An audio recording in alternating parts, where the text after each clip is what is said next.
So it's 11. We're starting on the dot. I know people are still walking in the door, as it were.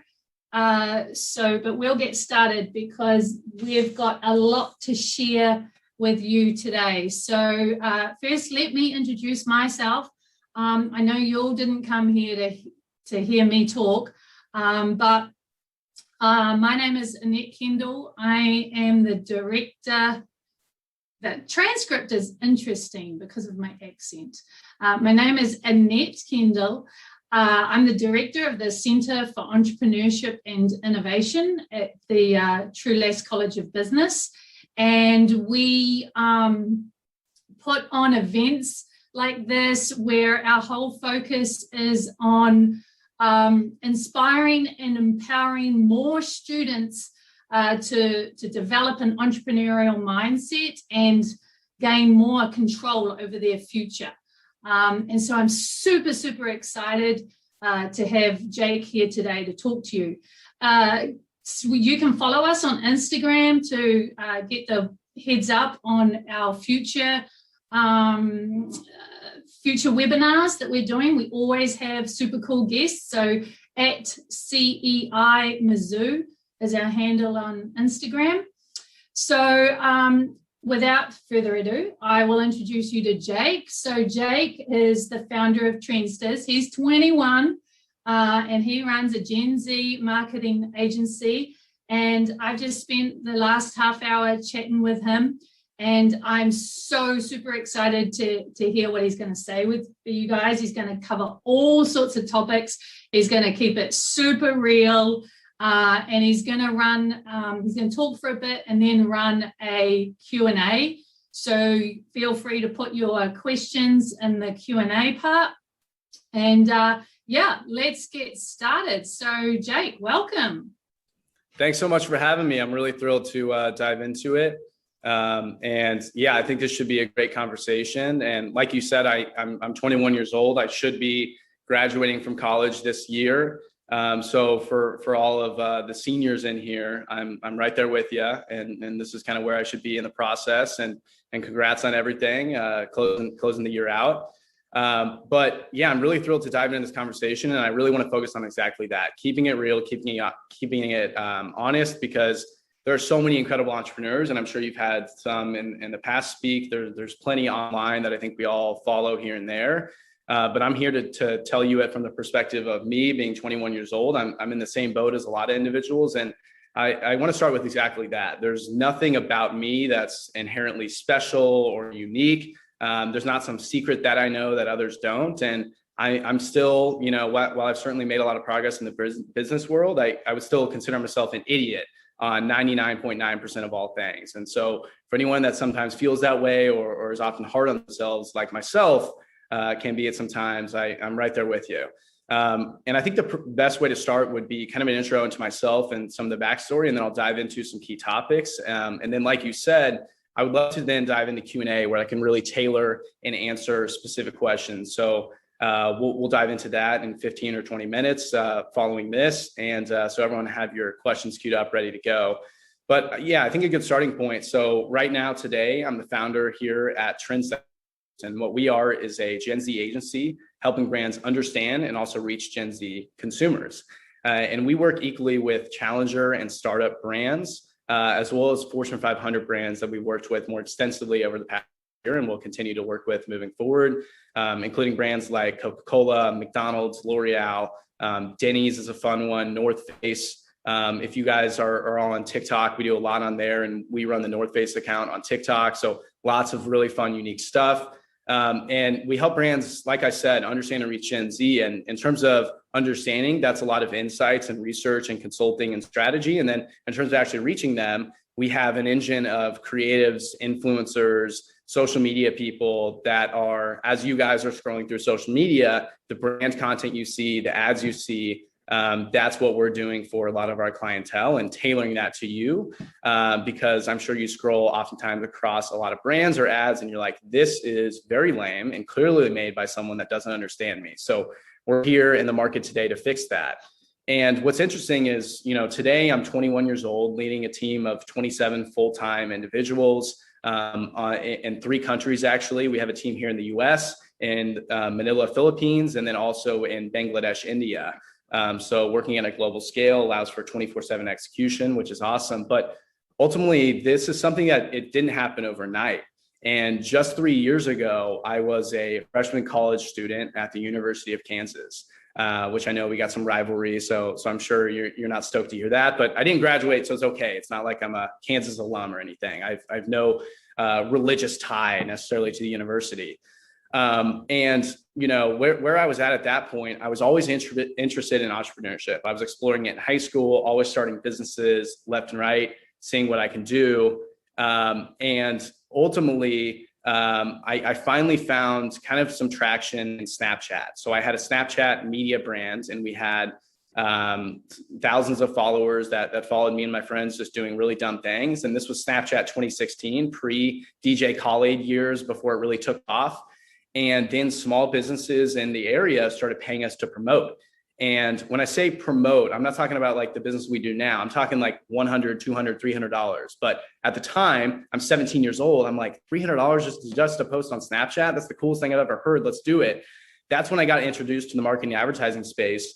From there, I somehow landed a meeting with Noodles and Company, and I was prepared to consult on Snapchat. That was my first week now on campus at KU as a freshman. Syllabus week, thank God. So I got to spend all that time really just working on, go to some classes here and there, just understand what's going on, but really work on that pitch deck. So I come into the meeting, I'm prepared to talk about Snapchat. Within about 2 minutes, I quickly realized they could care less about Snapchat. And what they really wanted to understand was Gen Z.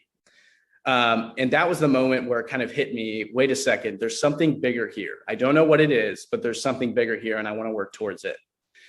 Well, then 3 weeks later was the most transformational day in my life thus far, where after a long night out in a fraternity, Sigma Chi at KU, so any fellow SIGs out there, pleasure to have you on today. And at 3 a.m. I wake up in the middle of the night and go to the bathroom, and a fraternity bathroom is not a very cleanly place. And so I slip, hit my chin on a marble counter, and my jaw shatters in 7 places. Now, of all the bones to break in your body, I would recommend probably skull number 1 is like the worst, because that's, quite important. But the jaw's got to be up there in terms of number 2, because it turned out they're going to put a cast on whatever you break. And if that cast is your face, you're not going to be able to talk or eat for a period of like 3 to 4 months. Your face might never look the same. You might have a crooked jaw like me, which I always love. I have some interesting party tricks around there. So then, that really put a halt in my semester, and I was still able to finish up the semester there. But here I am now in the hospital going through surgeries, sitting at home. I also come down with a sickness, which makes it incredibly difficult while I'm in the hospital. And I'm just going through just the worst experience of my life. I hate hospitals. I'm scared of needles. Like I can't stand it. And while I'm there, I'm being told by the doctors that, hey, you might not be able to physically eat food ever again. You might have to go liquid. You might not, your face might not come back the same at all. It might be crooked forever, as even to this day, it is a little bit, but we're in a good spot. Thankfully, they did a good job. And it was at that moment where I really transitioned and said, you know what, I want to take advantage of this opportunity. And I spent the next 30 days while recovering at home to build up this business plan. And then I went out and found a potential client and pitched them for our services, of which I said I would do for free because I wanted to prove it. And I won my first ever client. Granted, it was for free, so I don't know if you count that. Won my first ever client while my jaw was wired shut and I was having to speak like this, which is very difficult in a pitch, as you might see. And then obviously my face was the size of a balloon. So very interesting stuff there.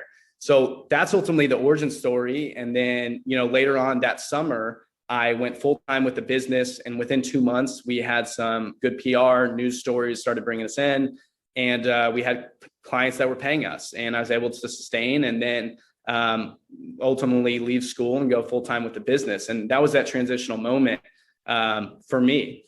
And I think more importantly, obviously that covers kind of my background and story, but I want to chat on this new era of entrepreneurship we're entering in, of which I consider what we do as a company kind of a good example of that, but I think it becomes much bigger. And this is a new era of entrepreneurship that will be written and executed by us collectively, all of the Gen Z individuals in this room. The reason being, the barriers to entry have dissolved. Anyone nowadays can go start drop shipping product on the other side of the planet in terms of where they're getting it and start selling it and create a brand accordingly. Anyone now can go on Shopify and start selling merchandise overnight. Anyone can become a fitness influencer.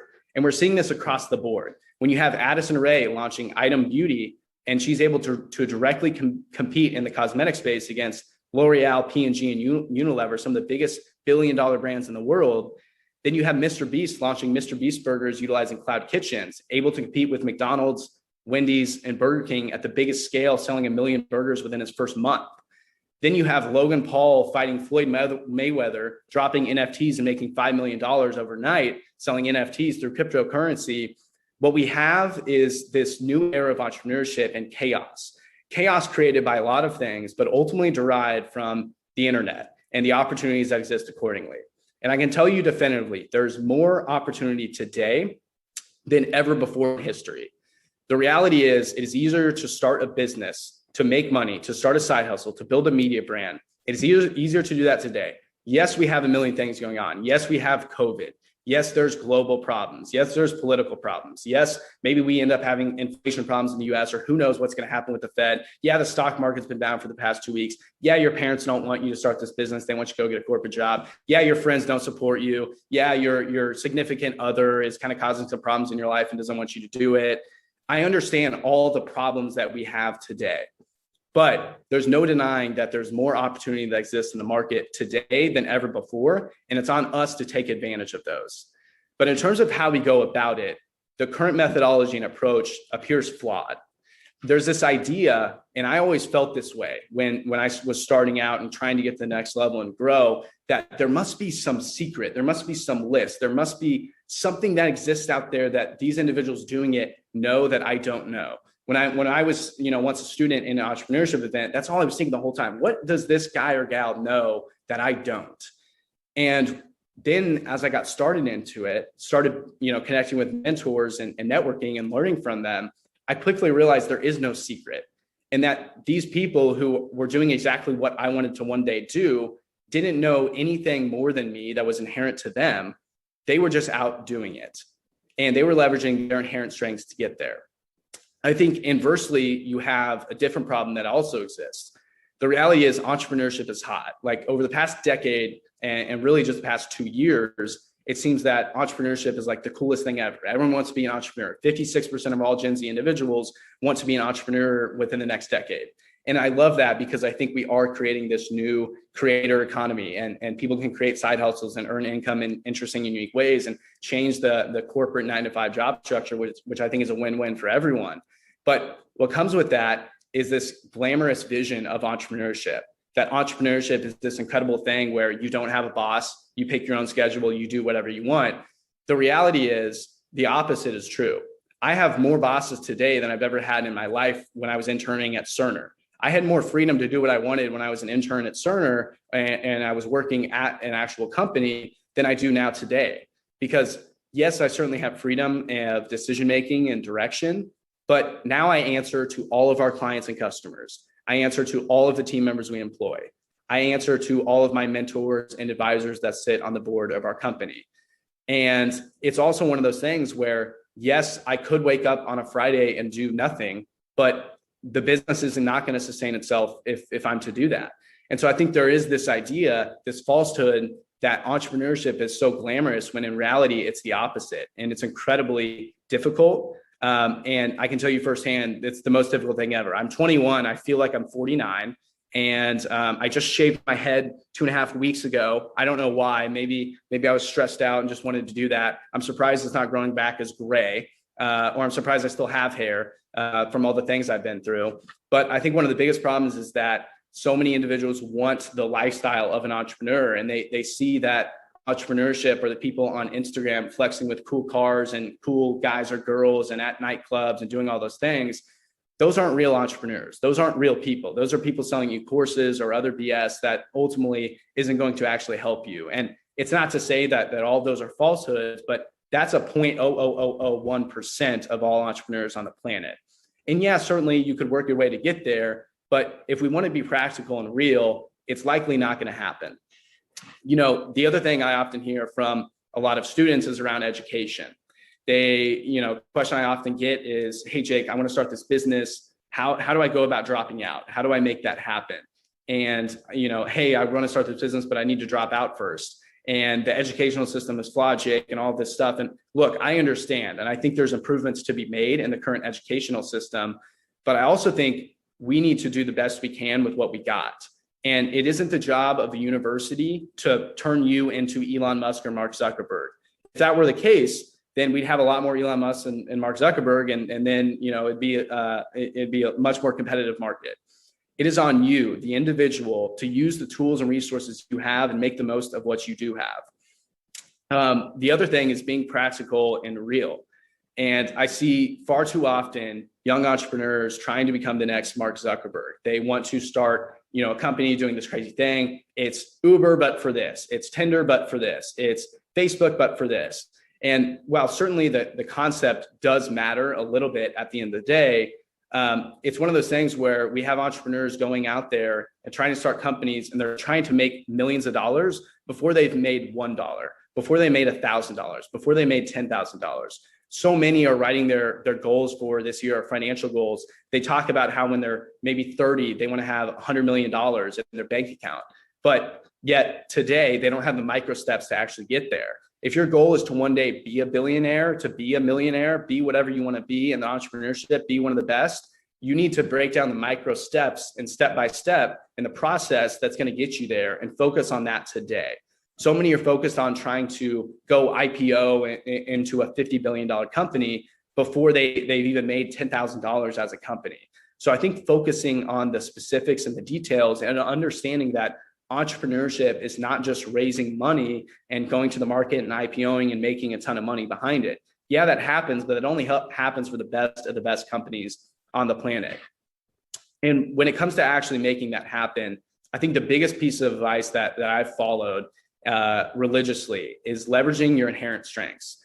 I understand what I'm bad at. I also understand what I'm really good at. I'm a great communicator. I'm also Gen Z. You'll notice I come in here today, I mentioned our company, we're a Gen Z agency. We help brands understand and reach Gen Z. Everyone we employ a few fringe millennials, 26 and 28. Everyone else is between the age of 18 and 25. And so that's what we do as a company, because who is better to understand them than us? Our head of social media is a massive influencer on TikTok. Our head of influencer marketing is a big influencer. You go down the line, and when you look at our company profile, we're built to do what we actually do for clients, and that's what we do best. And so many, I think, try to go out and try to be something they're not. They try to be a visionary. They try to be a tech genius. They try to be a CTO. They try to be a salesperson when maybe those aren't your inherent strengths. One of the things we've always done is lean into those inherent strengths. I understand that I am a Gen Z individual. What that means is when I go into a boardroom, when I pitch Coca-Cola, I show up wearing exactly this. I'm wearing a backwards hat. I'm wearing a hoodie. Sometimes I wear a pink little tie-dye, Hype House hoodie, all this crazy stuff, because I want to keep it real with clientele. I want them to understand who we are, and I don't want to sell to the unsellable, which brings me to one of my last points, and then I'd love to dive into Q&A, which is the network around you and who you rely on for advice and insight to start your business. So many go to me and they ask for my opinion on their business. And while I can give insight, while Annette can give insight, while many more can give insight and ideas, it's not on us to determine the validity of your business. It is not on anyone to do that outside of your potential customer and client base. And so that's who you need to be listening to. When I was at the University of Kansas, I applied to the Entrepreneurship Accelerator program. I got denied, but I didn't take that no for an answer. I went out and did it because I had yeses from actual businesses that would be clientele. And that's all I needed. I got advice from family, from friends. They didn't believe in the model. I didn't need them to believe in the model because I knew it, I saw it, and my customers and clients were saying yes. And that's ultimately what matters most, is ensuring that you go out there and you listen to the advice of those that matter, which is ultimately going to be your end clientele and customer base. And then I think the final thing, and then I'd love to ultimately dive into Q&A, is doing whatever it takes to win and not making it glamorous. No different than entrepreneurship being overrated. I think far too many want to take the title of founder and CEO and hire people underneath them. And now all of a sudden I sit on a pedestal and I don't go do the dirty work and I don't get my hands dirty. And that's something that will never change. I will have to be in the weeds for our business to continue growing. If I don't show up on a weekday because I want to go on vacation somewhere, then our business is going to suffer because of that. And I can't do that. And I can't let my team down. And one of the best examples of this that really shows, a lot of these things in action, the chaos, the barriers to entry being dissolved, and doing whatever it takes to win, is how we signed McDonald's. So and this isn't just like a McDonald's location, this is corporate McDonald's, one of the biggest brands in the world. Their advertising spend is billions of dollars a year, incredible clientele that we still work with to today. That was an incredible story where I built a relationship thanks to my personal brand on LinkedIn, where I produce content, I share content. That's probably likely how we got connected here in the first place. From there, what I did was I pioneered a relationship with someone inside the company and maintain that relationship. And I didn't go in trying to sell McDonald's, because you're not going to sell a big client of that nature, and no different than if it's a big customer, but I just built a relationship. And funny enough, Roddy Ricch drops an album and what would have been December 2019, his box album. I think it's Please Excuse Me for Being Antisocial. Really good album, by the way, which I was always a big Roddy Ricch fan. So I texted to my buddy working at McDonald's and I say, hey man, this is an awesome fire playlist. Like, definitely check it out.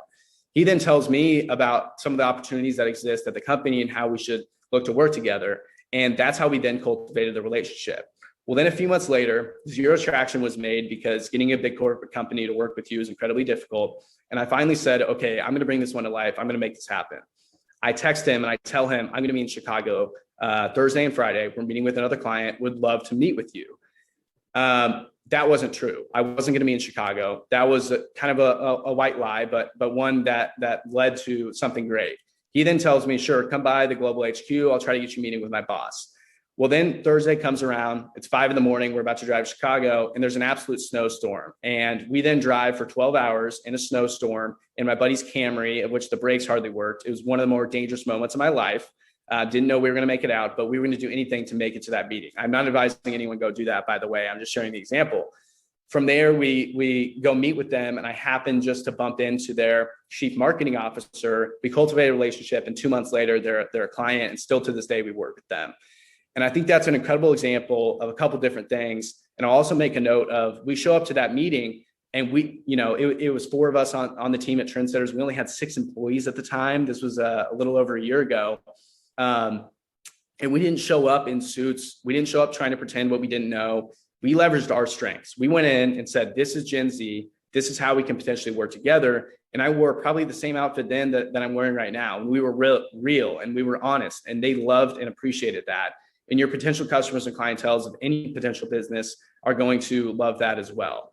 And so I think that really describes kind of the good state of entrepreneurship. There's incredible opportunity, and I really can't wait to see more Gen Z individuals graduate or even prior to graduating, start getting into entrepreneurship, because there is so much opportunity and the potential is ultimately limitless. And I think now would be a good time. I could probably talk for hours on anything, marketing strategy, you name it. But now perhaps we can dive into Q&A.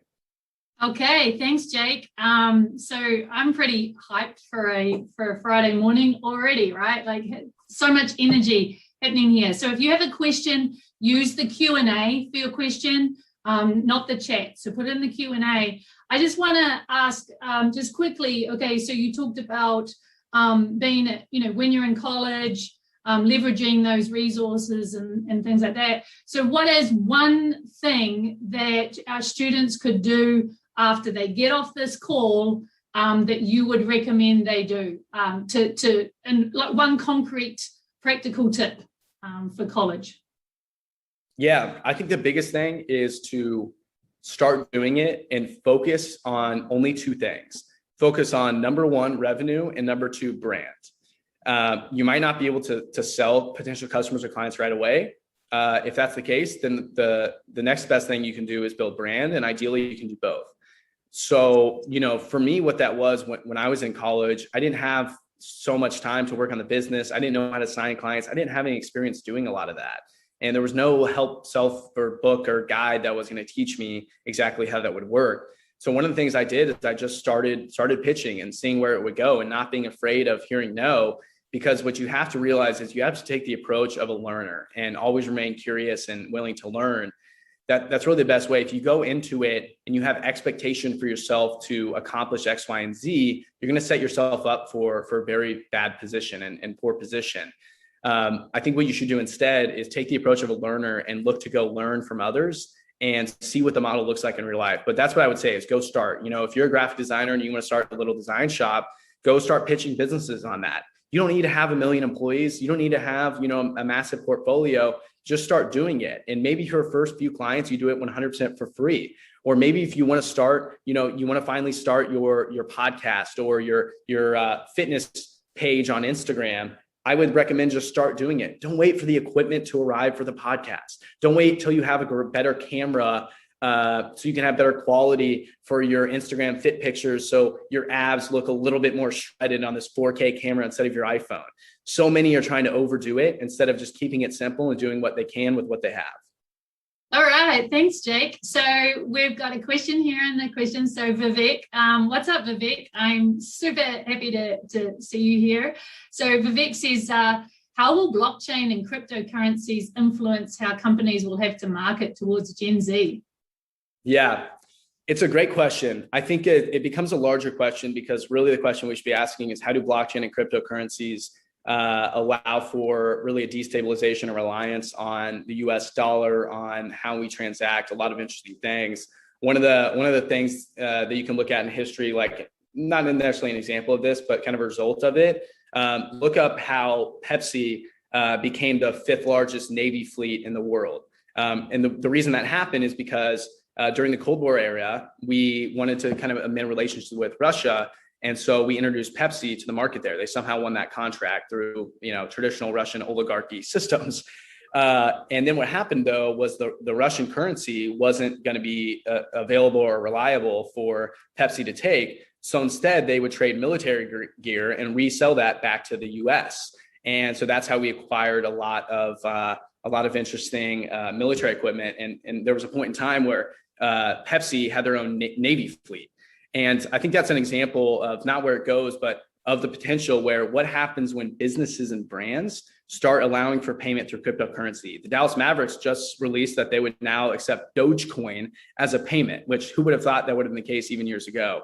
And then I think on the note of NFTs, because I saw that as kind of an additional caveat there, NFTs are a massive game changer. What's crazy is over the past 200 years, the best investment class of any asset was actually fine art of all things. And NFTs now allow for that in the digital landscape. So I think no different than what you saw with Wall Street Bets and GameStop and many more. I think the power of retail traders and Gen Z is immense. And I think it's on us to rely and leverage these. So I think as companies integrate into blockchain and cryptocurrency, we will see less of a reliance on maybe government institutions and organizations and more of just a natural free market open approach, which I think even creates then more opportunities beyond what anything exists today. But I wish I had a crystal ball. I would love to tell you what that looks like, but it's going to be interesting. All right. So I love this question. So anonymous, but yeah, how much money did you start the business with? That's a great question. In reality, I started the business with no money.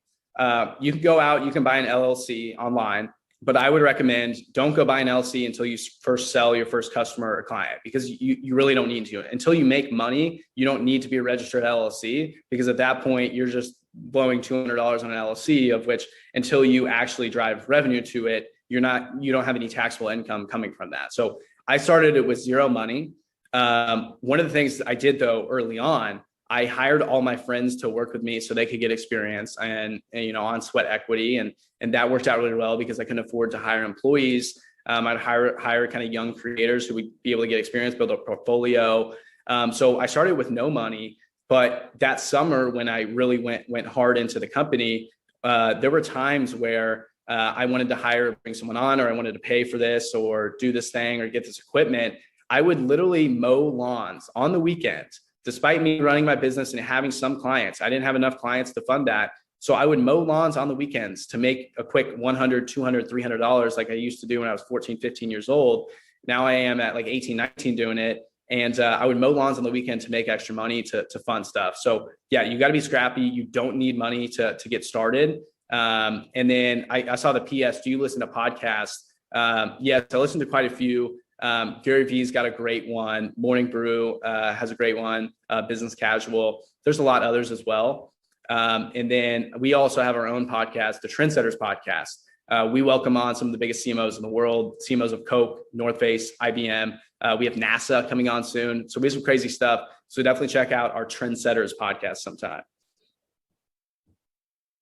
That's super cool. And yeah, I love the whole getting scrappy, mowing lawns so you can pay your employees. That's what it takes, right? Like we are getting super real here about entrepreneurship. It's not glamorous. Carsten Short. Hey, Carsten. So yeah, great question. How do you generate new ideas? Do they just come to you in the shower, or what's up? Like, how does it happen? Yeah, this is a great question. And there's a lot of scientific research into this actually, in terms of new idea generation. I think two things. Number one, information. Number two, consistency. Information coming from books, articles. I'm always reading all the time, looking into the newest and latest and greatest, all the trends, you name it. The second thing is consistency. So many think that creativity is this black box or something that is behind the curtain that you can't see, and it's just magical. There's some incredible quotes around this, but one quote that stands out to me is how it's from actually a famous director and writer, I forget the name, but he pretty much says, he's asked, how do you get your new creative ideas for writing and directing? And he goes, well, it's crazy. Every morning I grab a cup of coffee, I drink my water, I do my workout, and I hit my desk at 9 a.m. And for whatever reason, whenever I hit my desk at 9 a.m. every morning during a work day and work throughout the day, the ideas come to me. And that's a really good example of how creativity and idea generation is all about consistency, putting in the effort, trying to drive it. I would say the biggest thing is don't force ideas. Don't think it's going to come through a work session or anything of that nature. Let it come to you, and let it, like it did for me with the whole Gen Z model, let it hit you in the face and just explore, stay curious, question everything. And that's probably the best way to generate ideas. On the subject of books, Jake, book recommendation? Yeah, so I have a top 5 here, and I'm actually working on my own that'll be released in October. So I'll be sure to promote that to the Mizzou org and such. But number one, I think, is How to Win Friends and Influence People by Dale Carnegie. That is a book that will put your life in a great spot. That's a great one. Second is Think and Grow Rich by Napoleon Hill, really on mindset, meditation, the connection towards that. The subconscious brain is far more powerful than any of us could ever imagine or understand. And if you can empower that, it's going to help you out. And then 3, I would say Good to Great by Jim Collins, defining how companies transition from good to great. What are those elements? And then kind of 4 and 5, anything by Ryan Holiday around stoicism. He's a really great author, has some really great books. Obstacles the Way is one of my favorites. And then Meditations by Marcus Aurelius. Marcus Aurelius is a big Stoic philosopher. I think Stoicism is an incredible, as we see religion decline with younger generations and the practice of religion being less and less, which I can certainly relate to as a Catholic kid growing up and now still involved, but less than I ever was. Stoicism is a philosophical practice that I think would help so many individuals out, especially ones that maybe let their emotions guide their life. If you can understand how to manage your emotions, you become a very powerful human being.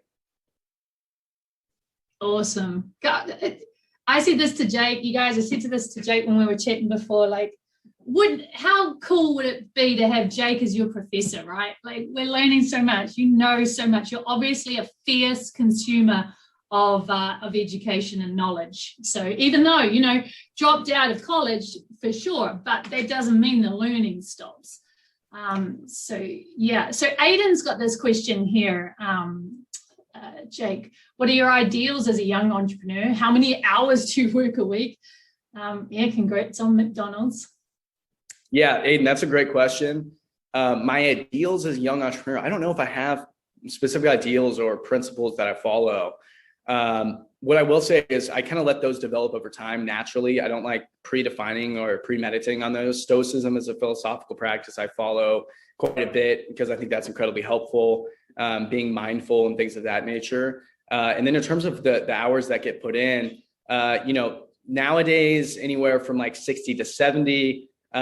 What's funny is my first 2 years in entrepreneurship, I used to work 12 hours a day for 6 days a week, and then an additional 6 hours on Sunday. So somewhere in like the 80, 90, 100 range is what I was working, because I was a big believer, and this is something Elon Musk talks about, but the reality is if you put in 40 hours a week and I put in 80 hours a week, well, in the same year, I'm going to, at the bare minimum, double where you can go.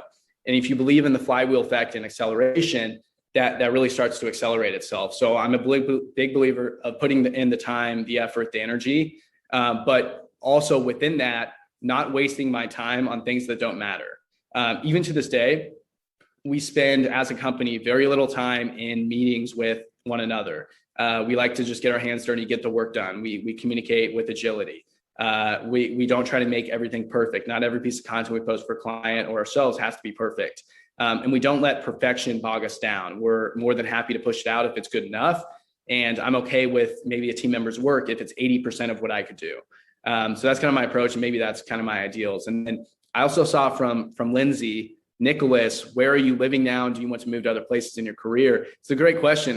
Right now I'm in downtown Kansas City. I love it here. I grew up in South OP, then moved downtown as soon as the business started taking off. I think this is overrated in today's world because of the remote nature of business. But what I will say is in about a month or two, I will be heading to LA. Oddly enough, everyone's exodusing, and I see it as the perfect time for us to get in. But I'll be going there where we can be more connected with influencers, my mentors and advisors, and more the business org. But I don't think your location of your company actually matters, especially in today's world, because 0 of our clients are actually based in Kansas City. They're all across the US and the world. On that subject of mentors, Jake, there's a few questions here just going through about who are your mentors? Who do you look up to? Yeah, so I think the practical relationship of having a mentor is overrated and overplayed sometimes. There's this idea that like you have to have many mentors and chat with them all the time in order to grow. I've only had one mentor at a time forever. And so I had my first mentor. Now I have kind of my second mentor. So my mentor, he's a venture capitalist out in LA. And he's in some incredible networks and awesome relationship. He has more connections with the world than anyone I've ever met. Most infamously, he's done some crazy stuff, but most infamously, he actually introduced, for those that don't know, Elon Musk did not start Tesla. Someone else did. He actually introduced Elon Musk to Tesla, and he built that relationship.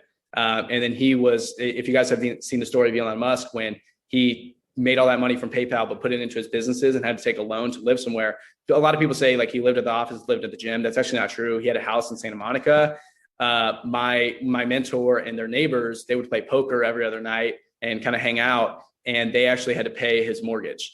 But that was an investment in him, and it panned out because now him and Bezos are always flipping for the most rich person on the planet. So that's kind of my mentor. And it's one of those things where I don't waste time with my mentor asking him questions that I should be able to figure out or he might not know, but more so from a macro vision, making sure that I'm connected. I think for entrepreneurs that are practical and real, you need to put on the blinders and just focus on what's ahead. And so having a mentor can be someone in the press box that's seeing where you're actually going, making sure you're not going to go off a cliff, and making sure you're heading in the right direction. Thanks for all that insight about Elon Musk. Yes, some of those. Know that. Yeah, that's super cool. How did you heard that's from your mentors? You said, yeah, right. Correct. Yeah, some crazy stories too. Yeah, I bet. So I'm skipping down a little bit because I think this question here from somebody anonymous is really relevant for a lot of students. As a brand new small business owner, I often struggle accepting help from my friends or asking for help when I need it. Have you ever experienced this? How do you overcome it? Yeah, good question. Yeah.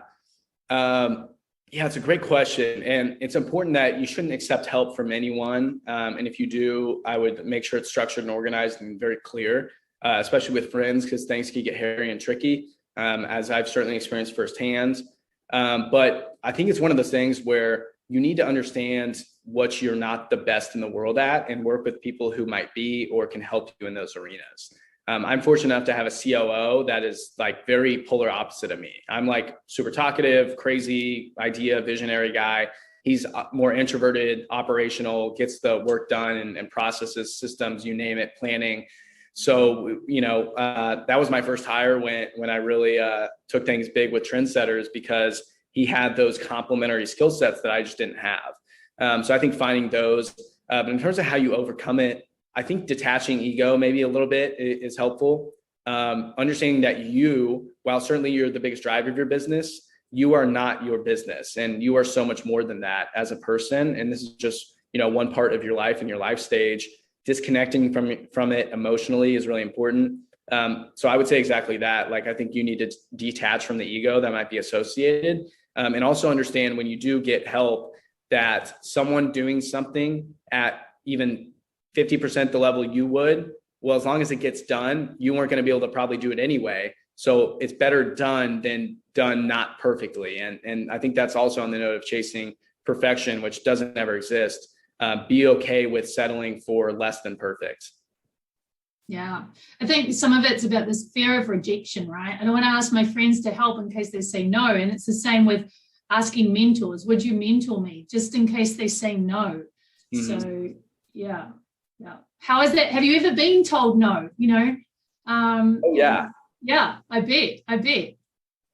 Yeah, I mean, time and time again, we were told no by potential clients, by people who thought our business model was stupid. When I was starting out in Kansas City, I got a lot of flack and hate from a lot of the big wig entrepreneurs and business people here, which now it's funny when I have conversations with them and the head of economic development here in Kansas City, and we talk about those people because he wants me to get him in touch. But yeah, I mean, it's fascinating stuff. I think the biggest thing is, like I said, only valuing the opinion of your potential customers and clientele, and only valuing your opinion as well.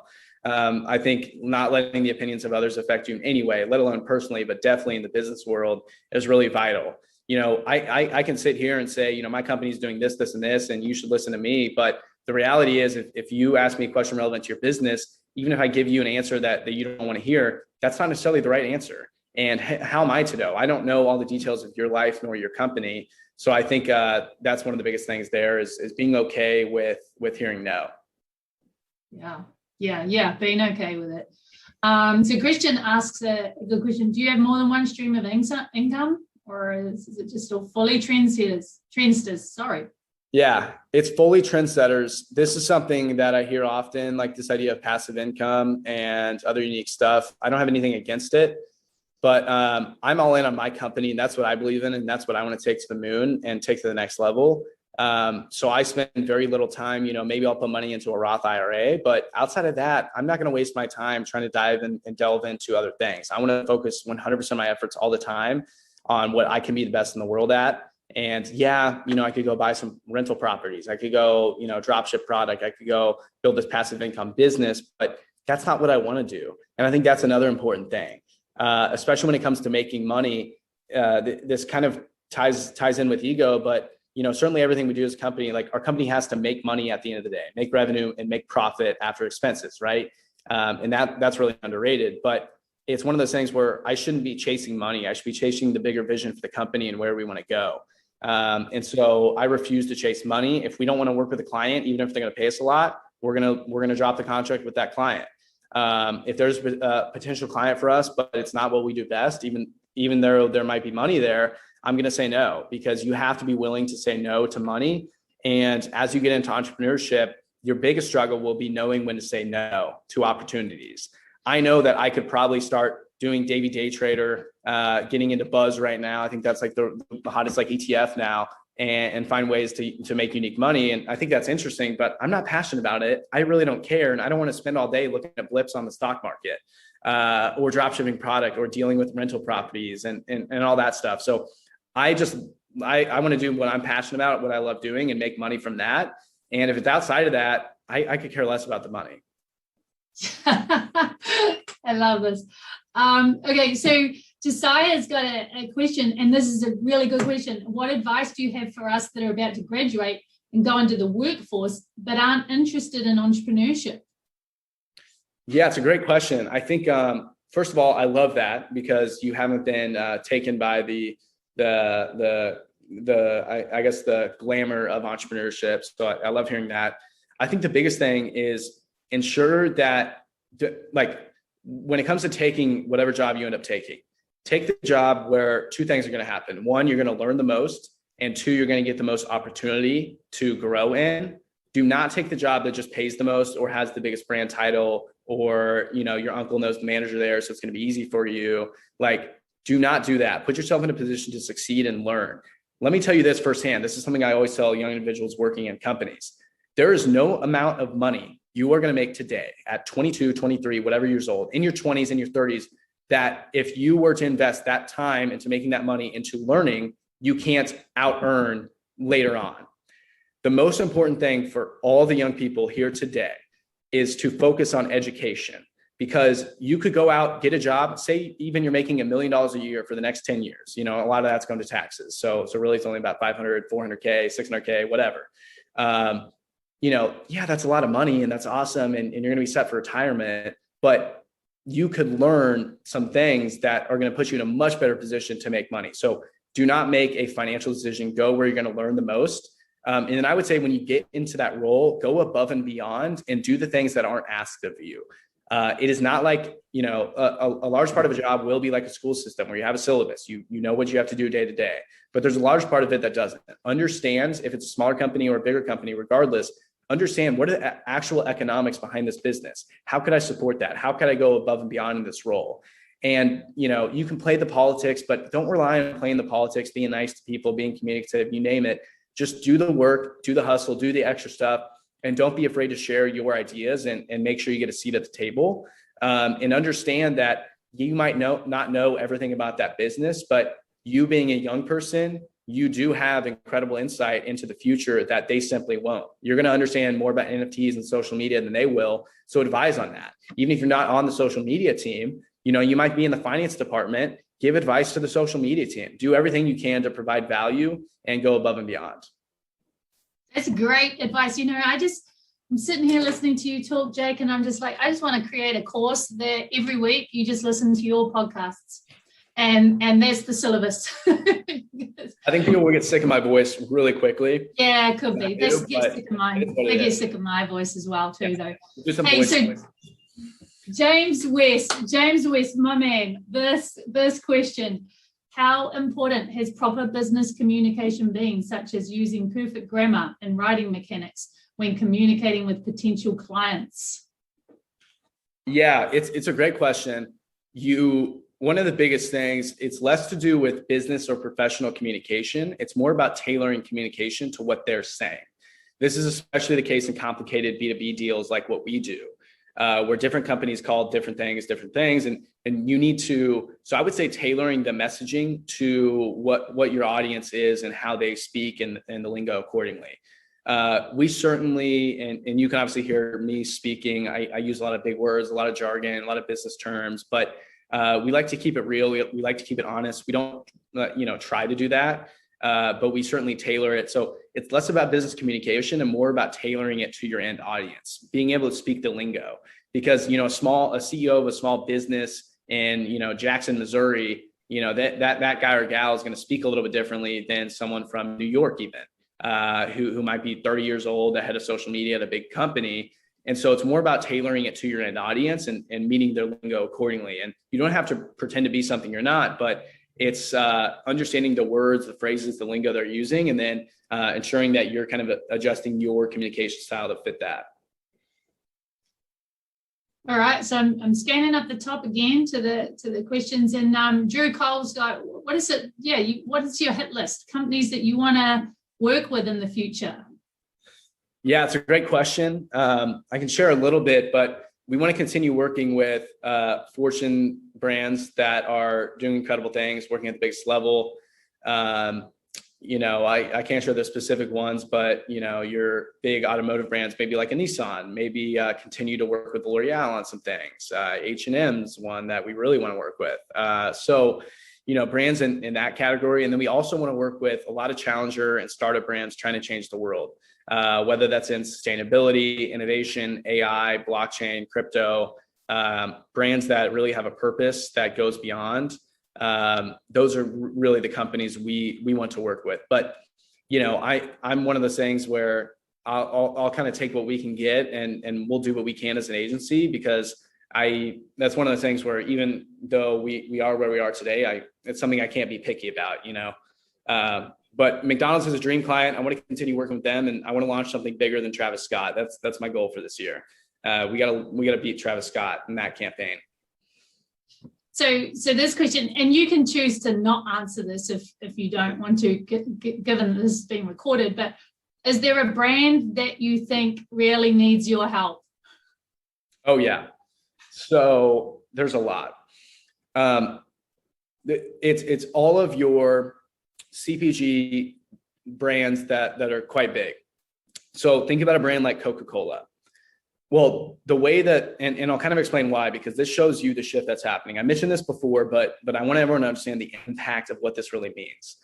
Think about a brand like Coca-Cola. They sell things on a shelf, likely. People don't buy beverages over the internet often. They sell a line of products. It's not just Coke. They own Sprite, they own Fanta, they own believe Dasani water, they own Tropicana, they own a lot of stuff. So when you go to the grocery store, the gas station, you name it, the vending machine, and look at it, what are the products you see there? You see Coke products, you see Pepsi products, you see a few alternatives, maybe Dr. Pepper, which is Dr. Pepper, Keurig, Snapple, all in the same company. So you see a lot of these big holding companies, and you only have limited options for those. What we're seeing happen is the continued barriers that are being dissolved. And what that means is, what is preventing Mr. Beast? He just launched a burger chain. Why can't he launch his own beverage? When grocery shopping moves online and becomes 100%, we no longer shop in stores. We now order it online, which has risen like crazy thanks to COVID. When that becomes the case, it's no longer a competition over shelf space. It's a competition over the internet and branding and marketing. And so anyone can go in and compete with those brands. And I'm not going to sit here and say that, a big influencer or big startup company can make a sustainable version of Coca-Cola and take Coca-Cola down. But like thousands of those happening at the same time can trickle off all of those small market shares and make things really difficult for a Coca-Cola and Pepsi. So brands that are now incumbents, leaders, a North Face, a Coca-Cola, Nissan, GM, like you name it, those are brands that I think could really use our support and help. All right, so we got a couple of minutes for a couple more questions. So, what's been the most rewarding part of all this? Leaving college, not putting in your typical 9 to 5, Yeah, I would say the most rewarding part has been getting the chance to give opportunities to the people that we bring on. It's crazy. We will hire kids off the street that are 23, 21, 19. And they walk in their first day, I pull them into a meeting with a big brand, and they find themselves talking to a senior executive that they would have never spoken to outside of that. And they walk in, and day one, they're expected to be able to compete at that level. And we give them the opportunity to, afford to live in a nicer place and to afford to follow their passion, because these are things that people are passionate about. We hired one guy who formerly worked at UPS. Another thing for our global team, the team we have in the Philippines, this is like money that they're using to feed their families. We have a couple individuals in the Philippines, 24 and 25. They have a 2-year-old kid. And so we actually employ both the husband and wife. They work in separate departments, funny enough. And so 100% of their household income comes from our company. And it's just crazy to think, I go to bed at night, and when I really need that extra motivation, that's what I think about, how there's a kid being fed right now in another country, all because of, me starting this company and continuing to grow it. And it's pretty motivating, and it makes you want to hustle and continue growing things when you realize that you are legitimately changing the lives of these very young adults who will go on to do incredible things. So that's what inspires me most and most rewarding by far. And that's the thing that'll keep you going, right? That's the thing that it gives you energy to get through the grind, right? Yeah. So I've seen this play out a little bit, or quite a lot actually. So this is a good question. Have you noticed your relationships with friends and family changing at all since becoming an entrepreneur? I guess the question is, it's becoming so big, right? And what does this look like? You know, do you get the whole, well, it's all right for you, but they weren't there when you were, you know, working 100 hours and continue to and stuff? Yeah. Yeah. So the family one's interesting because when I dropped out, they were freaking out. I'm the oldest of three boys and I was always a good student. So they were very scared. Now it's funny because years later, now they brag about it, you know, to family friends or at the country club or whatever. They're like, oh yeah, like Jake's out doing this, whatever. We got all that college money that we were going to support him with a little bit and help him through. And now he's doing this and he moved out when he was 18, saving us some money. So that's always fascinating stuff, which I was fortunate enough to be in that position where my parents were going to support me through that. So yeah, I mean, I would say, the relationships there become interesting and it changes a little bit with family.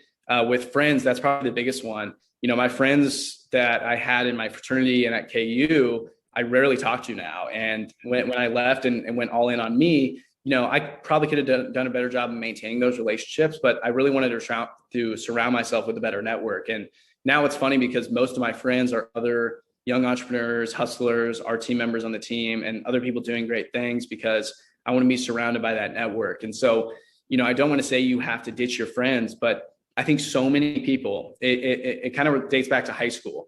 So many people are friends with people just because they're around them. You know, you happen to be put in the dorm room together your freshman year. You happen to be in the same fraternity or sorority. You happen to be in the same clubs or classes. You built a relationship. You happen to go to the same high school. And it's not to say that there's anything wrong with that because those are great relationships. But understand when you want to take things to the next level, you need to build a network of friends that is where you want to be. If you wouldn't trade a position with where your friends at, they shouldn't be in your close network of friends.